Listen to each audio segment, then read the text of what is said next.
It's really my pleasure and honor to welcome you to the fourth annual Barbara Murphy Memorial Lectures. First, I'd like to thank Dr. Kraft and the Department of Medicine for supporting this event.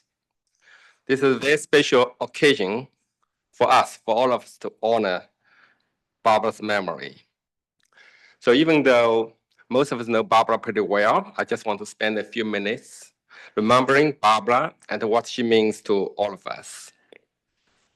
So Barbara attended medical school at the Royal College of Surgeons in Ireland and completed internship residency and clinical fellowship training in the Beaumont Hospital in Dublin. Barbara decided to pursue further training in the United States, where she completed a transplant immunological fellowship in the laboratory of immunogenetic transplantation at the Brigham Woman, where, as you know, her mentor is my Syed, who is a really giant in this field.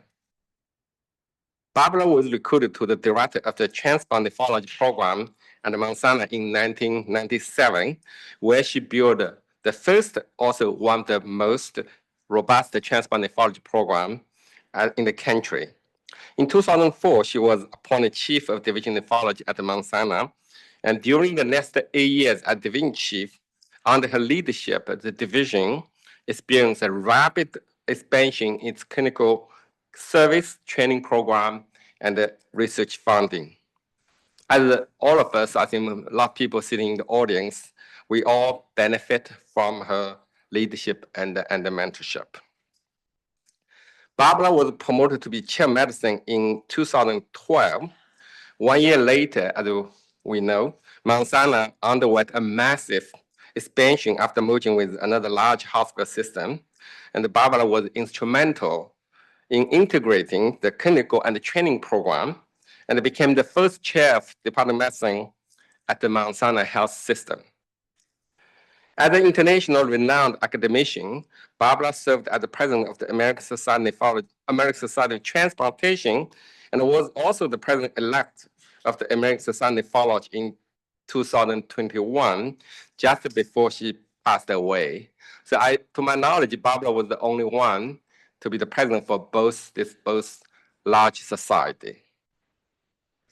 Barbara received numerous awards and doctorate degree from academic institution and a variety of society, including the inaugural American Society of Nephrology Trailblazer Award for her extraordinary contribution to patient care research and education. Now ASN named this award as Barbara Murphy Award. As a scientist, Barbara was an international leader in the field of genomic research. Her groundbreaking research used the high-throughput genomic technology to understand the immunomechanisms that lead to allograft injury and loss.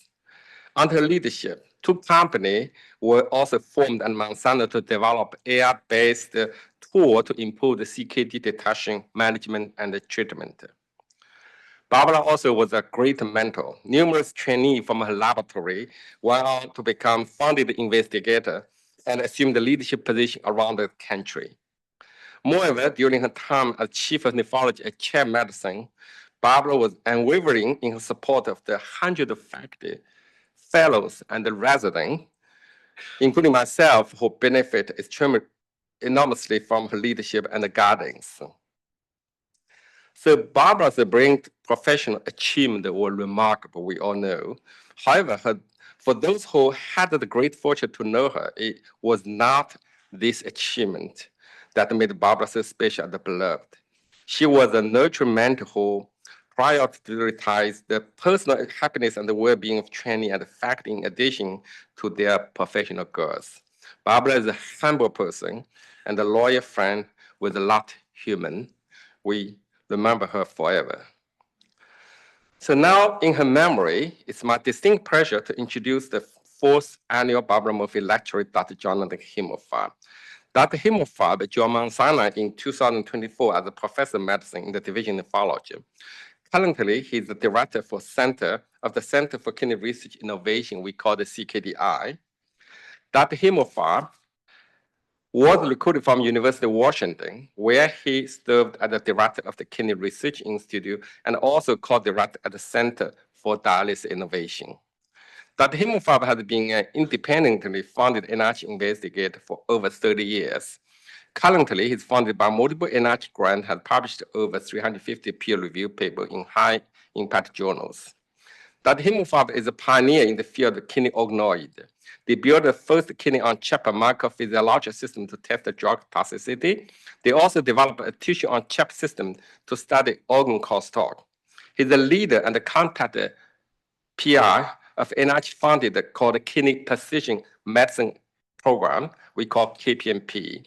This is currently the most important research program in the kidney field. This project involved multiple sites, including Mount Sinai, and we aim to develop a kidney molecular map for better classification of the kidney disease. Dr. Himmelfarb has many leadership positions over years, including the president of the ASN in 2014. He also received numerous awards, including the Distinguished Building Scribner Lifetime Achievement Award from ASN. So Dr. Himmelfarb exemplified the very best of academic nephrology and was really a dear friend also of Barbara. Now, please join me to welcome Dr. Jonathan Himmelfarb for giving this lecture to honor the memory of Barbara. Thank you very much.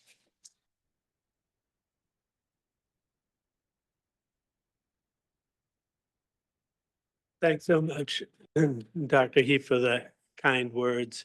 And it really is an honor and a privilege to give this talk in large degree in memory of Barbara. And I'll talk a little at the beginning about my relationship with Barbara. These are my disclosures. I won't be talking about any of the content of these during this talk. So Barbara was a leader and a visionary, and for me, she was a colleague and a friend. I first got to know her almost serendipitously right when she came to Sinai in 1997. At that time, I was in Maine and a division director at the Maine Medical Center, and I recruited an Irish nephrologist from the Brigham and Women's Hospital, transplant nephrologist named John Bella, to Maine. And as it turned out, John Bella and Barbara went to college together in Ireland. They went to medical school, Royal College of Surgeons, together in Ireland. They did internship, residency, and nephrology fellowship together in Ireland at Beaumont Hospital. And then they both went to the Brigham and Women's to do further sort of transplant nephrology and transplant nephrology research. So they knew each other extremely well. And John Bella's wife, Dee Bella, also went to medical school with them.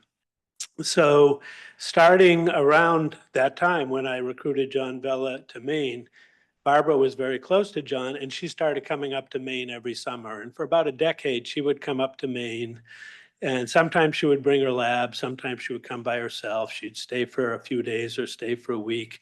We would drink a lot of red wine, we would eat a lot of lobster, and we would talk about science and research. So we really got to know each other very well at that point in time. And we started a collaborative research program between Mount Sinai and Maine Medical Center in transplant nephrology at that time. And I look back, this is the only paper that Barbara and I are co-authors on the same paper. This is from 2010. And I look back now, this was pretty visionary for the time. So KIM1 is kidney injury molecule 1. It's still used as a biomarker of kidney injury.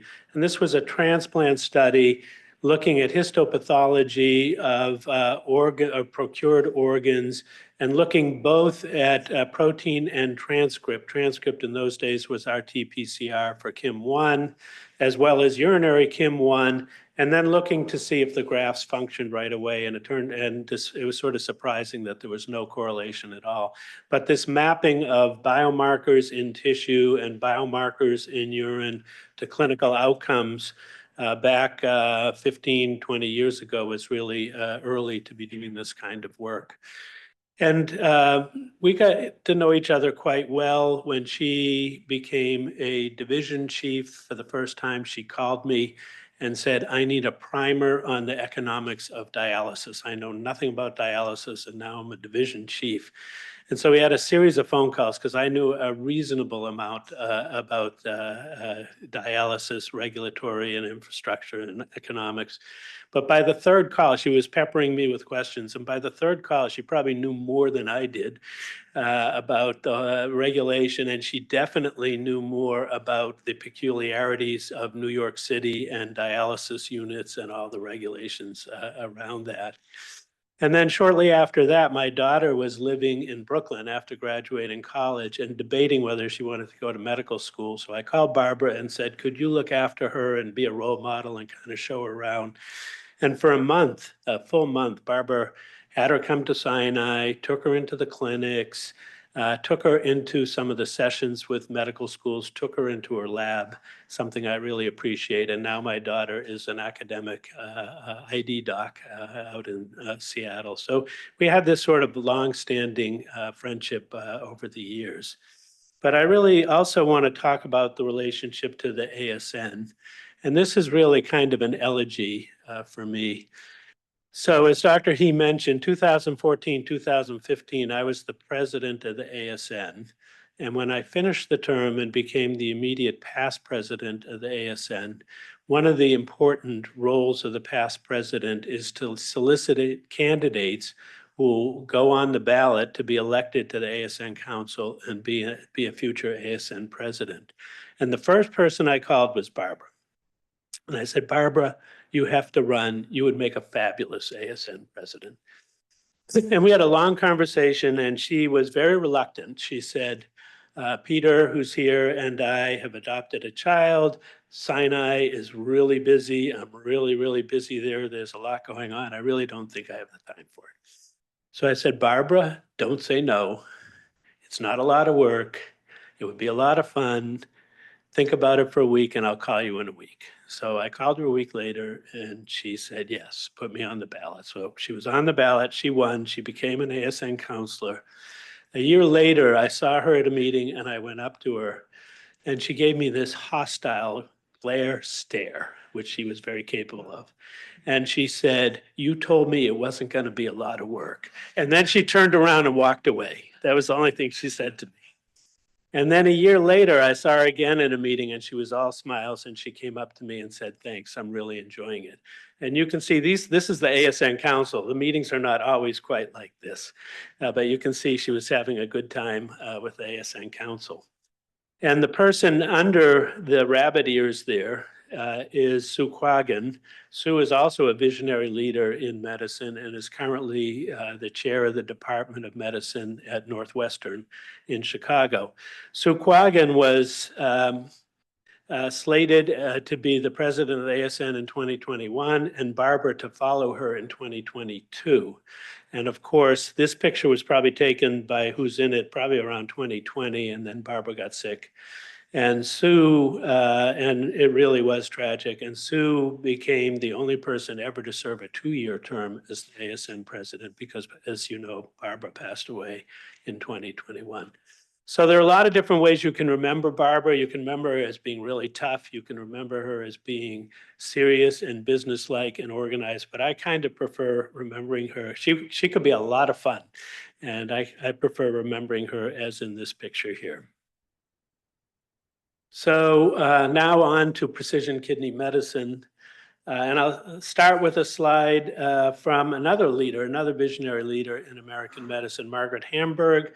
This was in the New England Journal in 2010, the Shattuck Lecture. At that time, she was the FDA commissioner, and she used very strong language. She wrote, "We are failing." Strong, strong language in the New England Journal for an FDA commissioner. As a scientific community and a nation to deliver the promise of science to diagnose, treat, prevent, or cure disease, we must invest in new methods, assays, standards, and models that will help speed the development, review, and approval of medical products that patients need and rely on. And at that time, some of the statistics and data from discovery at the bench to new drug getting to patients in need takes close to 2 decades on average, and 90% of drugs that were going into clinical trials were failing in clinical trials. 50% of phase 3 trials were failures. And they're either failures because we can cure a lot of diseases in animal models where the same drug doesn't work in humans, or there was off-target toxicity, so a drug designed to help the liver hurt the heart or vice versa, or the clinical trials weren't really that well designed. But this was a challenge from a leader in American medicine to do new things, new methods, new assays, and standards. So what I'll try to cover very quickly in sort of whirlwind fashion in the next 40-odd minutes or so is kidney precision medicine. What's the current landscape in the kidney field? I'll talk about the work we've done in a so-called human kidney on a chip or microphysiological system, work we've done with stem cells and human kidney organoids, as Dr. He mentioned, the Kidney Precision Medicine Project, which is now the most ambitious NIH-funded research program in the kidney space, and then talk about what we plan to do moving forward at the Mount Sinai Center for Kidney Disease Innovation. So kidney disease, not a surprise, are a major public health problem. About 10 to 14% of the population around the world has chronic kidney disease. That's about 37 million people in the US, about 850 million people worldwide. Acute kidney injury really dominantly affects hospitalized patients. It can, of course, occur out of hospital, but about 20% of hospitalized patients and in the ICU, 60, 70% of people get acute kidney injury. Kidney diseases are thought to be the 10th leading cause of death in the US, higher around the world, and are projected to be the 5th leading cause of death in the world by the World Health Organization by 2050. We see this rise around the world in end-stage kidney disease, and we have very few cures for most kidney diseases. And part of that is because of the complexity of the human kidney. So the function in some ways is simple and in some ways very complex. So the kidney is basically the organ in the human body that maintains homeostasis in the blood or constancy in the blood, so that every cell and every organ in the body, when the kidneys are healthy, are bathed with a fluid where the salt and water content, the electrolyte, the mineral content stays constant, and toxins are kept at a very low level. Does this by continuously sensing the circulation. Kidneys weigh less than about 0.5% of total body weight, but they get 30% of the cardiac output. So your two fist-sized kidneys there's 700 liters of blood that flow through them in a day, through this really intricate glomerular structure. I don't know if, you can see the pointer here, but it really functions as a filter to prevent protein from leaking, but creates about 140-liter filtrate that goes through this very complex tubular network, which reabsorbs and secretes to maintain balance throughout the body in ways that are still pretty mysterious. So it's a super complex organ. It has 60, 70 different cell types. It has very complex architecture, and it's been very difficult to tease out and deconvolute what does what in the kidney to make therapeutics, new therapeutics. And as a consequence, for about 50-odd years, there were very few randomized clinical trials in kidney disease. You can see this paper, and it was updated in around 2010 for around the globe, the number, quality, and coverage of randomized clinical trials, and you see nephrology is here at the bottom compared to every other medical specialty. So we really had very few new therapeutics that were developed, because if you don't do clinical trials, you can't develop new approved therapies for an extended period of time. And most companies stayed away from the kidney because they said it's too complicated, we don't understand it, and it's too hard to make new therapeutics for kidney diseases up until, as I'll show, recently. And for 30-odd years, the one thing we stood by was that we knew that the renin-angiotensin system is very active in the kidney and very involved in glomerular hemodynamics. And so really seminal studies led by Barry Brenner, who passed away this year, was really a giant in the field of nephrology, was the director of nephrology at the Brigham and Women's Hospital for about 30 years. He went from the bench to bedside and led clinical trials that showed that RAS inhibitors improved outcomes for people with chronic kidney disease. But if you look, you can see that while these trials were seminal and showed statistical significant benefit, the residual risk is extreme. So a 16% benefit If you're in this group right here and over 4 years, you're progressing so that you still have 50% of people progressing to a doubling of creatinine, end-stage kidney disease, or death, you wouldn't be very happy with that outcome. And this was the mainstay of therapy really from the year 2000 up until recently for most kidney diseases. But then we had this magical breakthrough, and it was totally serendipitous and totally accidental. That the SGLT2 inhibitors turn out to be very effective in a number of different kidney diseases. These are, we do know that the target is in the kidney. The proximal tubule is where the transporter, the sodium glucose co-transporter, mostly resides. These drugs were developed to treat diabetes, to prevent the kidney from reabsorbing glucose so that you would lower the serum glucose concentration. Many nephrologists were predicting that these drugs were going to be nephrotoxic because they were going to poison a very important kidney transporter. And the FDA required safety studies for these drugs to be approved, cardiovascular and then kidney safety studies. And lo and behold, they showed cardiovascular benefit and then kidney benefit. So the discovery of the SGLT2 inhibitors being beneficial, it was totally serendipitous, but a wonderful surprise. And now they're becoming a standard of care for treatment of many kidney diseases. But you see here too, the residual risk is higher than the benefit. So they're not a cure-all by any means, but they are somewhat clinically effective drugs. And now it's very exciting. We're starting to get new therapeutics, and we don't even understand how they work in the kidney. So the GLP-1 agonist, semaglutide here, the FLOW trial just published in the New England Journal last year, again shows benefit. We can't find GLP-1 receptors in the kidney. They don't exist in the kidney, and we don't see them in our KPMP data set. So it's really unclear how you're getting kidney benefit from these drugs. But we are getting drugs that show benefit, but they all continue to show residual risk. So going back to Margaret Hamburg's challenge to the community in 2010, right around that time, an incredible paper was published in the journal Science from Don Ingber and Dan Hu at the Wyss Institute in Boston, where they made a human lung on a chip, or microphysiological system, which looks like this lower left-hand corner. It's just an engineered device in which you can put human cells and try to replicate the physiology or pathophysiology. And that was a phenomenal paper that they published. And that led the NIH, first of all, to partner with DARPA, which has never happened before, first time ever, and the FDA to create a human organs on chip for precision medicine research program that continues to this day to provide, to see if these systems could be developed throughout the body for preclinical safety, toxicology, thinking that you can represent the variety of human genetics in these systems and that they could be an alternative to animal model testing. We competed to be part of this consortium. You see the little kidney here, that was us, as they funded 15 different organs to be developed with these chips. So we got funding, and that meant we had to figure out how to make this work. And we were, I think, smart enough to realize we can't replicate 60 or 70 different cell types and the entire complexity of the kidney. But if you look at the cortex of the kidney, 90% of the volume of the cortex of the kidney are these proximal tubules. This is normal kidney here in green, surrounded by vasculature. And the work of the tubules is really transport of solutes, either reabsorption or secretion of solutes. And this is the area of the kidney that's most susceptible to toxicity.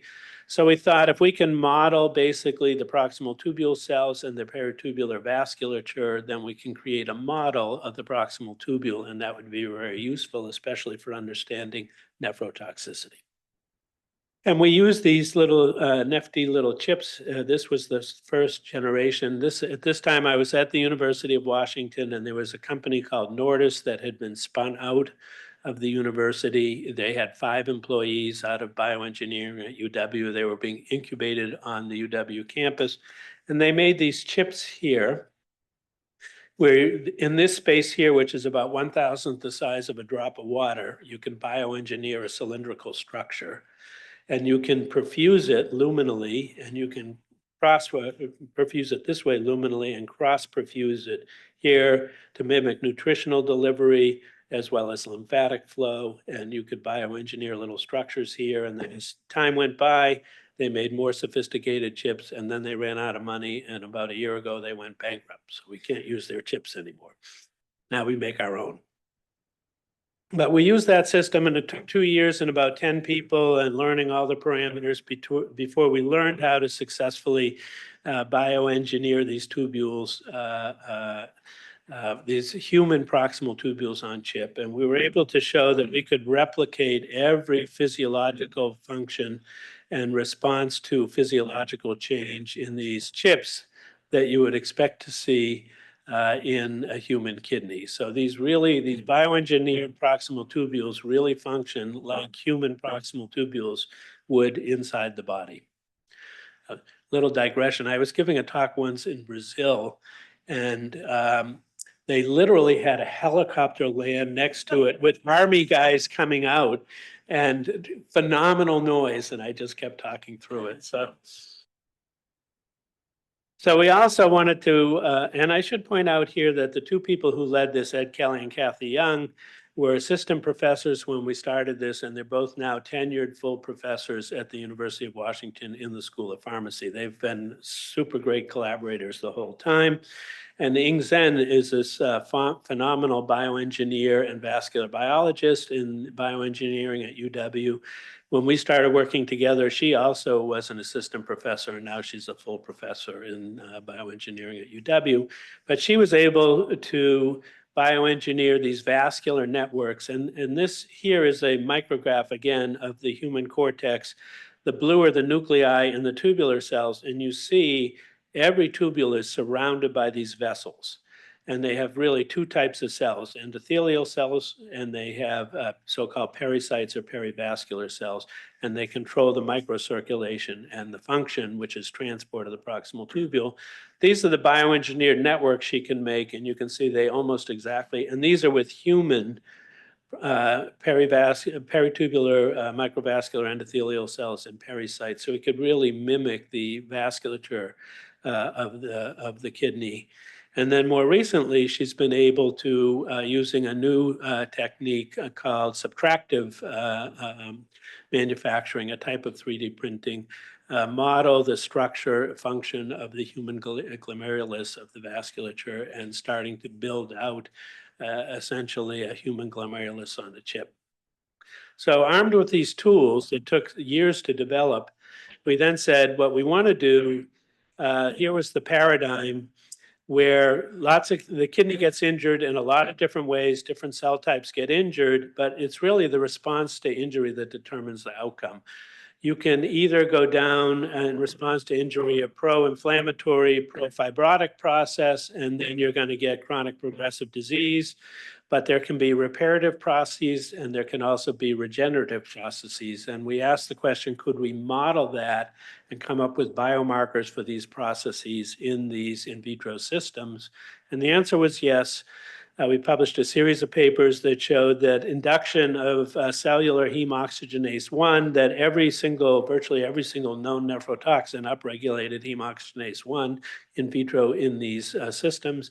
We also found that KIM1, kidney injury molecule 1, in the effluent, which would be the filtrate, much like the urine, and KIM1 is used clinically in the urine to measure kidney toxicity, also functioned as a very robust biomarker. We developed biomarkers for fibrosis and also for regeneration. So now we had a fully functional system. And so that we went on to do a deep dive into understanding all the different compounds that could be nephrotoxic and what is the mechanism of toxicity and what might be strategies to prevent that toxicity. All this took place over about a 5 to 10 year period of time. And so one of the compounds that we were interested in is polymyxin B. Polymyxin B is an antibiotic that's been in the clinic for about 50 years now. It is very effective against resistant organisms, microorganisms that are resistant to most antibiotics, but its use is severely limited because it's extremely nephrotoxic. 30 to 40% of people who get polymyxin B get nephrotoxicity from that, and that's really very high. And it turned out that it's a very polycationic molecule. And there were two chemists in Finland who were brothers who spent 30 years. They had a small company they called Northern Antibiotics, and they made congeners of polymyxin B that were less cationic but had the same antimicrobial susceptibility. And they named them Northern Antibiotics 739 and 741. And they came to us and said, can you test them in your system? We heard about your system. Can you test them to see if they'd be nephrotoxic? So we did. And this is Kim1 here in polymyxin B. And you see when we perfuse polymyxin B, there's about a 4-fold upregulation of Kim1, but very little upregulation of Kim1. And we did a lot of other microRNA and other biomarker studies as well. So these new compounds, at least in vitro, really were far less nephrotoxic than polymyxin B. We then went on to do RNA-seq, and this was very interesting and kind of unexpected. So after polymyxin B exposure, the renal tubular cells in our system upregulated dramatically cholesterol biosynthetic pathways. So 30 of 50 enzymes involved in cholesterol synthesis were upregulated. The p-value was, I think, 10 to the minus 52 for this, and that was kind of surprising. And then the NRF2 pathway, which is a redox active pathway that is strongly associated with a lot of different nephrotoxins, was not activated.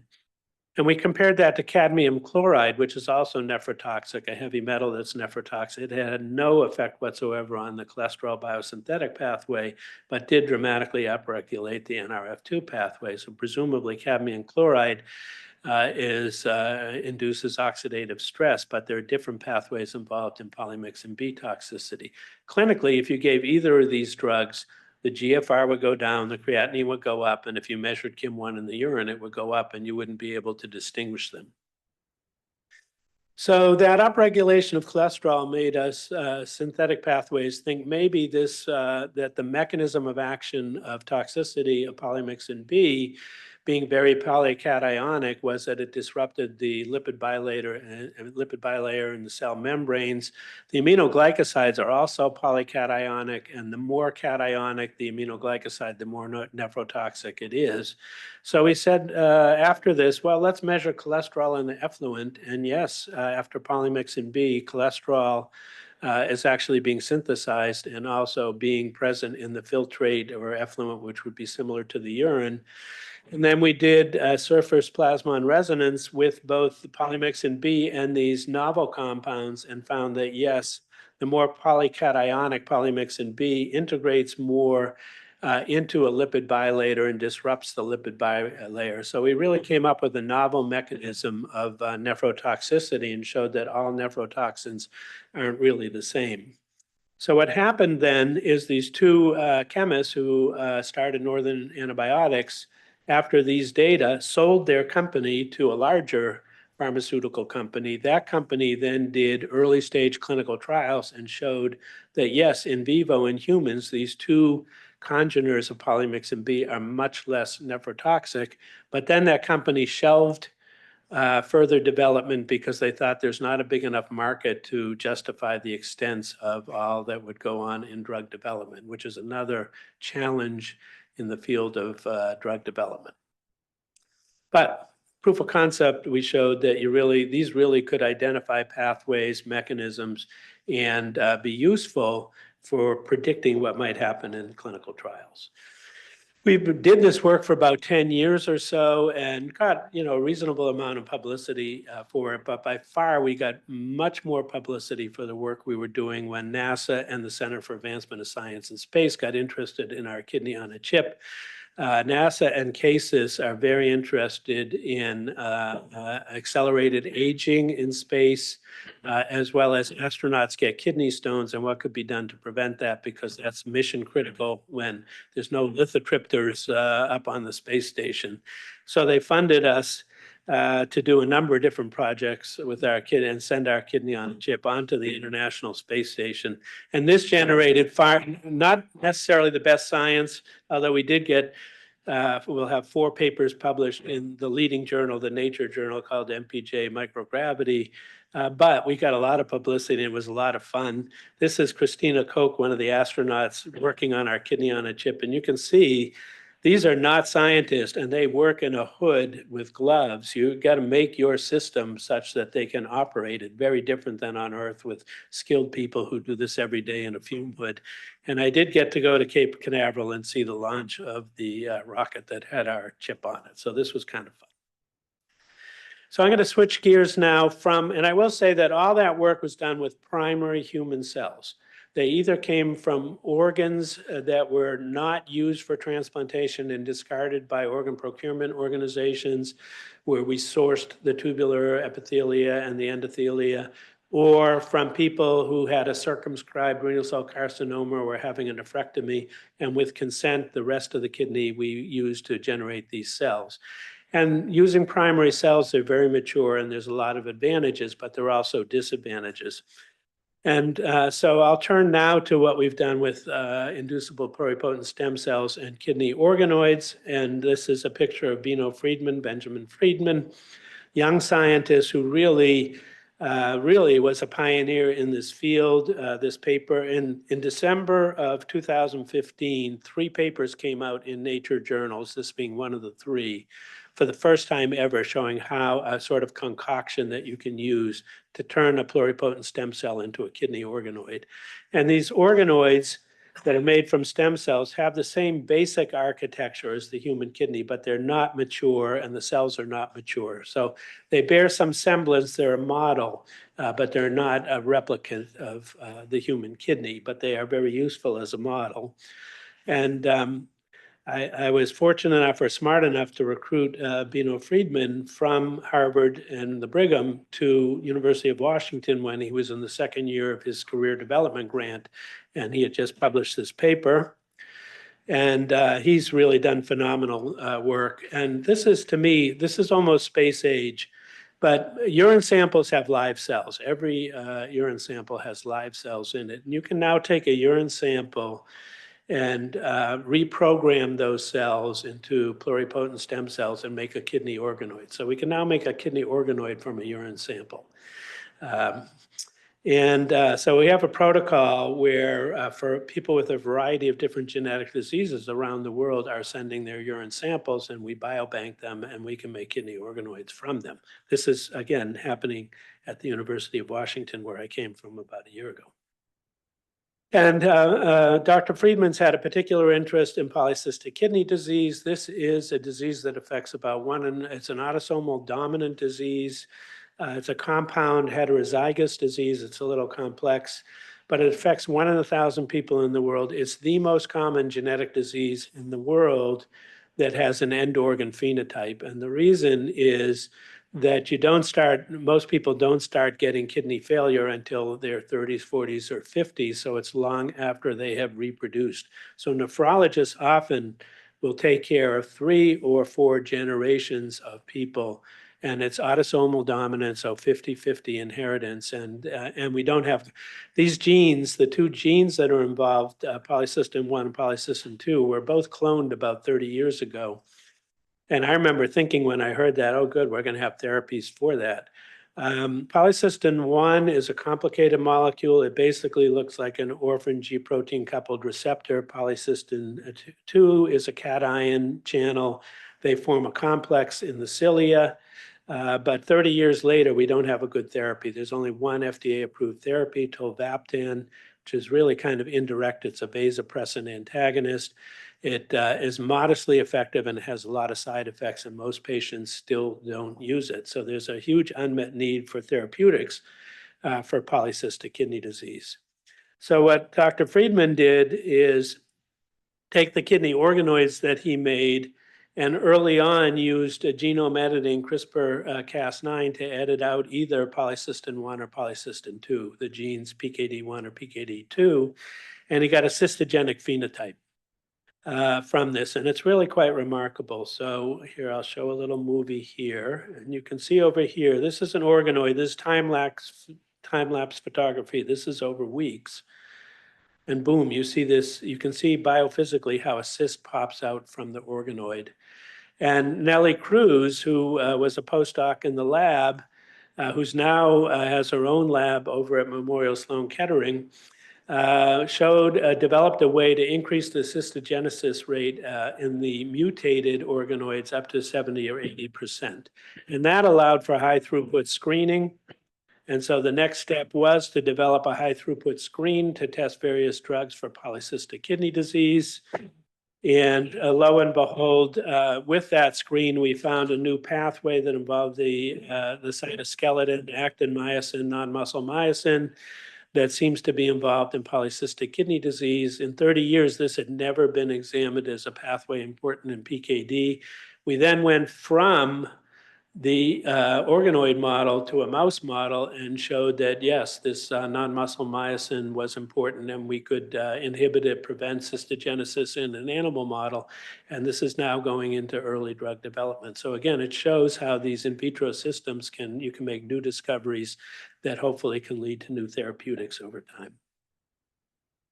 And this is just one last slide on the complex in vitro models. The person on the left was a grad student, now graduated, Louisa Helms, in her hazmat 3 suit, who was early during the COVID epidemic injecting live COVID SARS-CoV-2 virus into kidney organoids.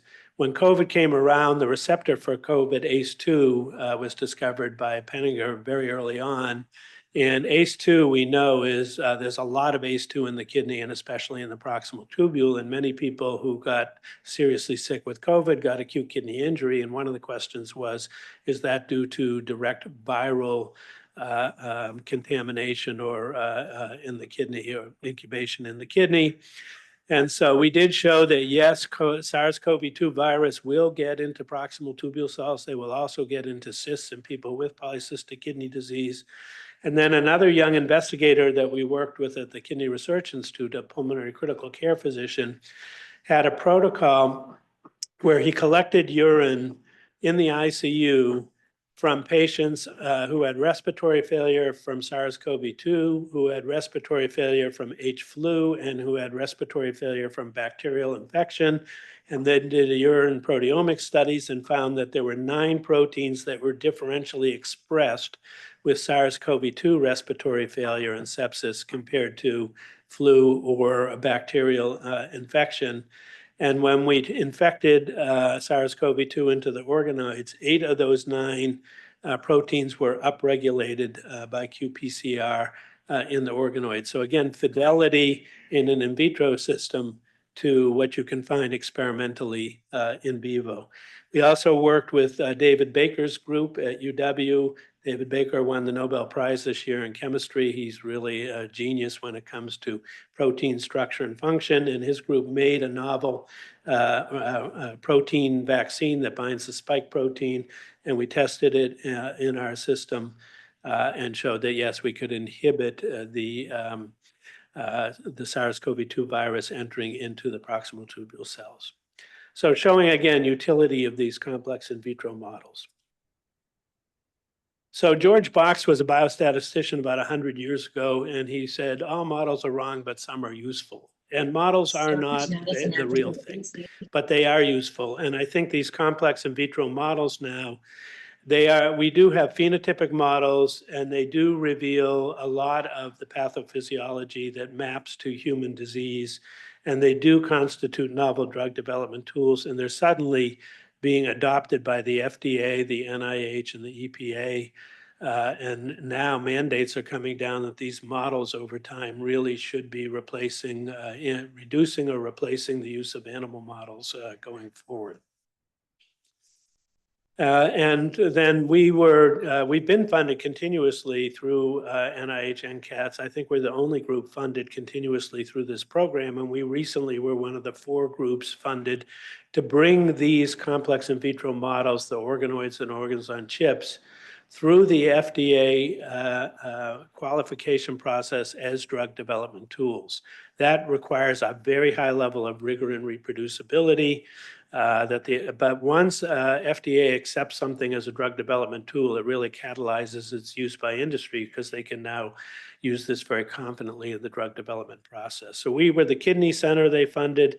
They funded a liver center, a female reproductive system center, and a musculoskeletal system, and that work is ongoing now.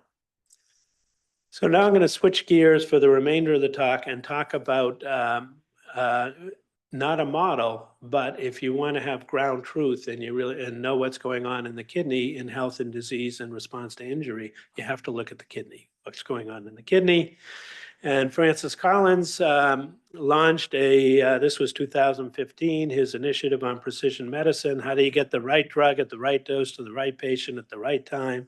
One size doesn't fit all. We need clinical trials with novel designs. And the idea of precision medicine is that you have a heterogeneous group of people with any given disease who are different in a lot of, they may have different genetic background, they may have different inciting events, they may have different comorbidities.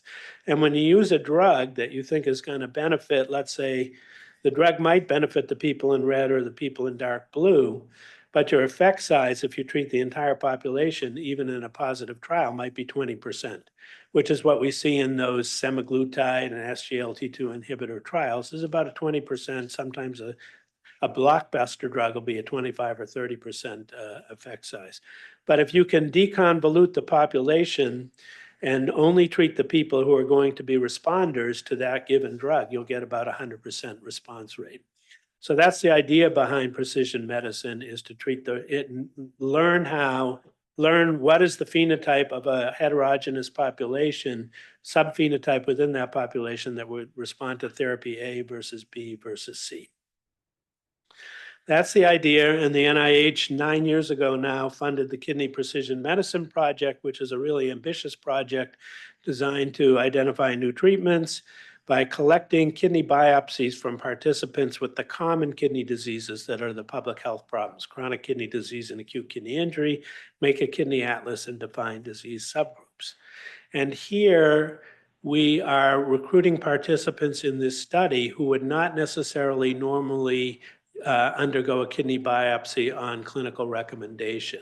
So these are altruistic individuals who are taking on some degree of medical risk undergoing a biopsy, because you can get a bleeding complication from a kidney biopsy, not for their own benefit, but for the greater good.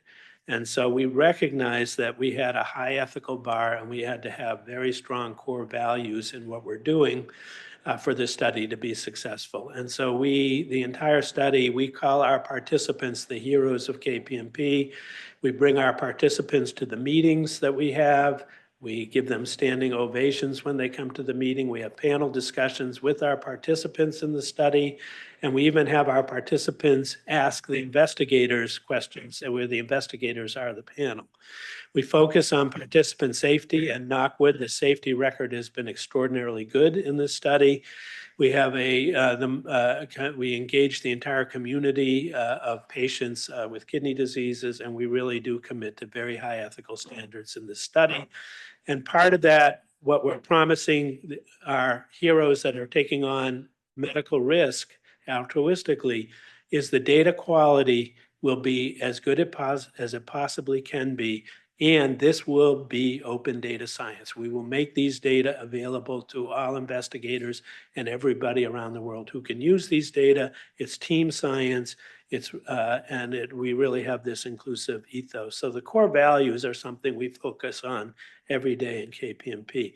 The clinical protocol really looks like a standard observational cohort study, but with the addition of a biopsy. People consent, we collect all kinds of biospecimens, clinical data, and then a biopsy, as I'll show you, is the key, undergoes not just traditional, but a lot of complex computational approaches to the nephropathology and omics interpretation, and then we map clinical outcomes. But the key to this is really rigorous. We have an industry level quality management program, which is very unusual for NIH studies. We have convened ontology groups around the country to define the cell types and everything that we're doing.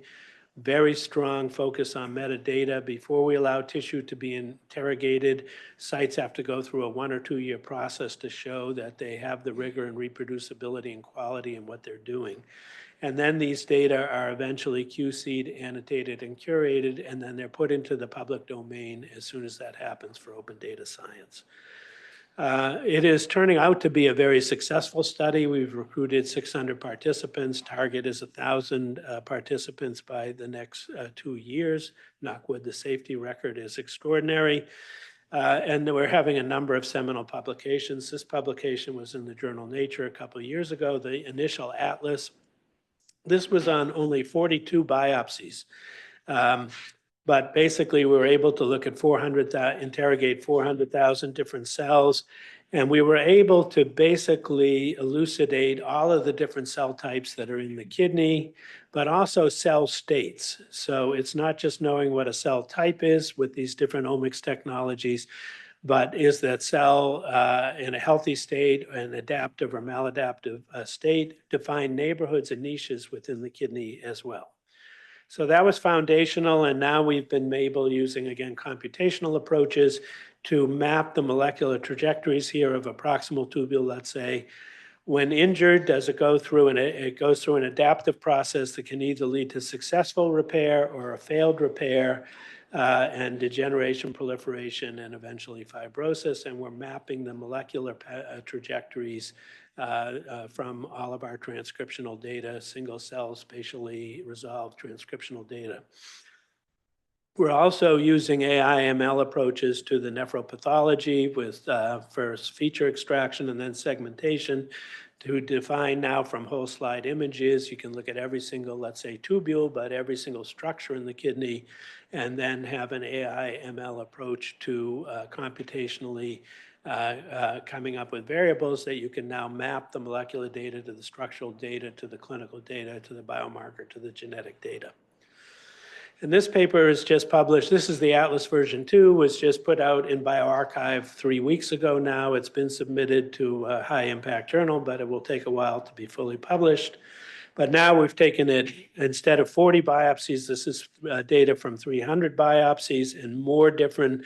And now we have spatially resolved proteomics, metabolomics, as well as transcriptomics here. And we're now starting to get real, not just an atlas, but clinical insights into novel targets and be able to define pathways throughout the kidney and find novel druggable targets.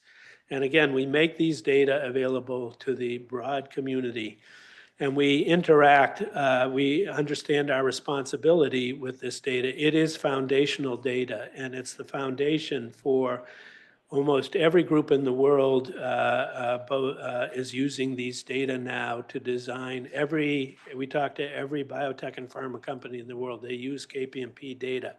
We work closely with HubMap and Human Cell Atlas, which are Chan Zuckerberg and NIH-funded whole human body atlases. We work with European cohort studies of kidney disease. We work with US studies, different studies that are biomarker studies, et cetera.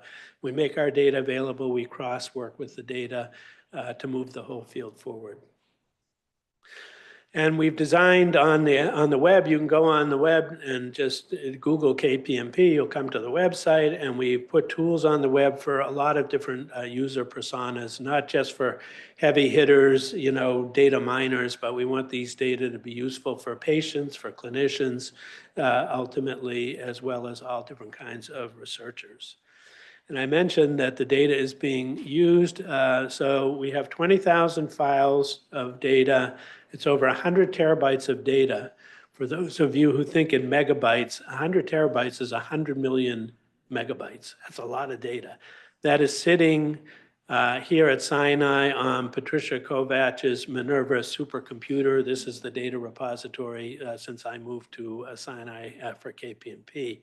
But we've had over 250,000 downloads around the world of these data. So they really are open data science being utilized. And KPMP is unique in precision medicine. The whole community is included. Patients really are equitable partners with an active voice in the entire research process. The culture promotes safety first. We are addressing a lot of the the atlases. For example, a cancer atlas, you have a huge advantage because you can genotype the germline genotype and then the mutations in the cancer. These are the big, CKD and AKI are not like that. And so we're addressing big public health problems. The clinical orientation of the atlas is very useful, and we are creating next generation tools overall. So to start to wrap up, I view these as synergistic. The work we're doing with our microphysiological systems and organs on chips, kidney organoids, and KPMP are synergistic. KPMP is ground truth. It is what's going on in the kidney, but it's a snapshot of one moment in time. There is one biopsy in one moment of the continuum of the disease process. We can model that on a chip. We can perturb the system and serially sample it. So they're synergistic in the information that you obtain. And now that I'm at Mount Sinai, and very exciting, we're starting the Center for Kidney Disease Innovation. We plan to pursue discovery science, the patient engagement and clinical trials, and advance this further. And yes, we've made a lot of progress with the SGLT2 inhibitors and GLP-1 agonists, but a lot of diseases, genetic diseases, environmental causes of disease, we really haven't made much progress yet, and these are things we can focus on. The new center will focus on drug discovery and drug development, using complex in vitro models, computational tools, all the expertise here at Sinai, which is phenomenal, basically in pharmacology, and with the Center for Engineering and Precision Medicine here, and the Black Stem Cell Institute, and the new department that Sarah Miller runs as well. So we plan to be part of the ecosystem at Sinai to advance the science here. We have Glenda Roberts as our Director of Communications and Patient Engagement. She's probably the most well-known patient advocate, kidney patient advocate in the country now. Is really a phenomenal voice for the patient in everything that we do. And we will take advantage of a phenomenal renal division that exists here at Mount Sinai, as well as the whole Mount Sinai ecosystem to move this forward. So I'll end with two thoughts. Sidney Brenner won the Nobel Prize a while back for C. elegans, a new model. Margaret Hamburg talked about we need to make new models. And he had this quote, progress in science depends on new techniques, new discoveries, and new ideas. And the key part is probably in that order. 10 or 15 years ago, I would have disagreed with that. I would have said progress in science, you start with a hypothesis. And yes, you use tools to address your hypothesis. But he says progress depends on techniques and discoveries before you have your hypothesis. And now I would say it's true. It is the new tools that are being developed in medicine and biomedical research that are really leading to the possibilities of new discoveries. And they're extraordinarily useful for every hypothesis that you want to generate. And because I'm in New York now, I'll end the talk with a quote from another iconic figure, Yogi Berra. It's tough to make predictions, especially about the future. I would say that I'm bullish on the future in kidney disease and nephrology after sort of a long period of drought where we weren't making a lot of progress. The new tools that are available really allow deconvolution of complex organs. And the two organs that are benefiting the most, because they're the two most complex organs in the human body, are the kidney and the brain. And these were two areas where we made very little clinical progress in many diseases for a long period of time. But I do think in the coming era, we're going to make significant advances that are going to really benefit patients with kidney disease. And with that, I'll end by thanking a lot of different people that I've worked with, many different people over the years, and my funders, and thanks for your attention.